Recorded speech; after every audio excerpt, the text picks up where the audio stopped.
শীত মানেই চারদিকে শুধু খাওয়া দাওয়া, পিকনিক আর ঘোরাফেরার আনে। আসসালামু আলাইকুম, আশা করি সবাই খুব ভালো আছেন। তো আমি আজকে নিয়ে চলে আসলাম একটা আমাদের পিকনিকের ছোট্ট একটা মিনি ব্লগ নিয়ে। তো পিকনিকটা ছিল শুক্রবারে, আমরা আমাদের বাসার সবাই বাসায় মানে অফিস ছুটি ছিল সেদিন, তো সবাই বাসায় থাকতো। সবাই মিলে একটা প্ল্যান করলো যে আমরা রাতের বেলা সবাই পিকনিক করব খিচুড়ি দিয়ে। এক ধরনের খিচুড়ি যেটা খেতে খুবই মজার হয়, তো সবাই জানেন। তো আজকে সেটাই আমরা রাতের বেলা সবাই মিলে রান্না করছি। খিচুড়িটা রান্না করবে আমাদের বাসারই এক আন্টি, বলতে সে মেইন কাজটা করবে এবং সাথে আমরা তো সবাই মিলে আছি নাড়াচাড়া করার জন্য। ওই দিন আম্মু দেখুন ছাদে রান্না করার জন্য আমাদের দোকান থেকে আব্বুকে দিয়ে একটা চুলার মতো বানিয়ে এনেছিল, রড দিয়ে আর কি।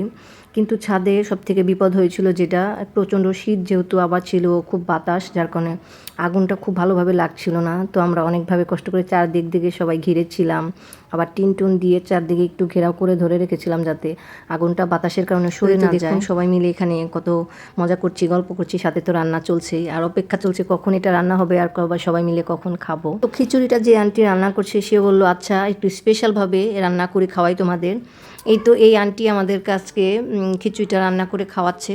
তো এইখানে এই তো দেখুন খিচুড়ির জন্য এই যে সবজিগুলো আগে ভেজে নেওয়া হচ্ছে, এগুলো ভেজে নেওয়ার পরে তারপরে অন্য কিছু দেওয়া হবে। ও আরেকটা কথা, এই আন্টিটা আজকে একটু বললো যে একটু ভিন্নভাবে রান্না করি যাতে একটু টেস্টটা একটু অন্যরকম হয়। তো প্রথমে সবজিগুলো ভেজে নিয়েছে ও ফার্স্টে, তার আগে সে চালগুলো একটু হালকা ভাপ দিয়ে নিয়েছে, ভাপ দিয়ে নিয়ে রেখে দিয়ে তারপর সবজিগুলো ভেজে তারপর এখানে বাকি মশলা পেঁয়াজ মরিচ দিয়ে তারপর চালগুলো, চাল ডাল এগুলো দিয়ে দিয়েছে এবং মাংস। তো সেগুলো একটু ভেজে নিচ্ছে ভালো করে।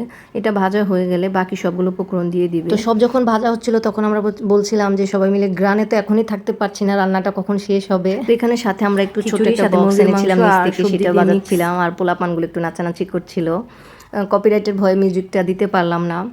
তো এই তো কথা বলতে বলতে আমাদের রান্না প্রায় শেষের দিকে। তো এক আপু বলছিল আসো চামচ থেকে আমরা লবণ চেখে দেখি। তো আমি বললাম চামচ থেকে লবণ চেখতে দিয়ে জিভবার তো সুরসুরি বাড়িয়ে দিবে। পরে বাটিতে একটুখানি নিয়ে আসলো যে দুজন মিলে আসে একটু লবণ চেক করি। তো ভাগ্য দেখুন আমাদের একটুখানি এইটুকু খিচুড়ির মধ্যে আমাদের মানে কি বলবো, ওটা নাড়া দিতেই দেখলাম যে ছোট ছোট মাংসের অনেকগুলো টুকরা এসেছে, যেটা এক প্লেট খিচুড়ি খাওয়ার মধ্যেও অনেক সময় এক টুকরা মাংস পাওয়া যায় না। ভাগ্যটা ভালো ছিল যার কারণে এতটুকু খাবারের মধ্যেও আমরা অনেকখানি মাংস পেয়েছিলাম। তো এই তো আমাদের খিচুড়িটা হয়ে গেছে, এটা নামানো হয়ে গেল। তো রান্না করতে করতে ভালোই রাত হয়ে গেছিলো।